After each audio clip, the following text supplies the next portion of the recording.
آذربائیجان کے صدر الہام علیوف کی دعوت پر وزیراعظم محمد شہباز شریف آج اپنے 2 روزہ سرکاری دورے پر باکو آذربائیجان پہنچے۔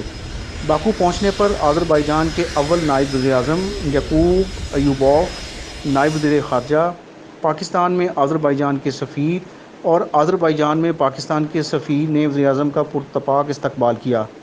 وزیراعظم کا وزارت عظمیٰ کا منصب سنبھالنے کے بعد آذربائیجان کا یہ پہلا دورہ ہے۔ وزیراعظم کل باکو میں آذربائیجان کے قومی قائد حیدر علیوف کے مزار پر جائیں گے اور پھولوں کا گلدستہ رکھیں گے۔ وزیراعظم آذربائیجان کی یادگار شہداء کا دورہ بھی کریں گے۔ بعد ازاں شہباز شریف کی صدر الہام علیوف کے ساتھ ملاقات ہوگی۔ ملاقات کے بعد دونوں رہنما میڈیا سے گفتگو بھی کریں گے۔ دونوں ممالک کے درمیان تجارت کے فروغ اور توانائی کے شعبے میں تعاون کے لیے وزیراعظم سے آذربائیجان کے وزراء کے وفد کی ملاقات بھی ہوگی۔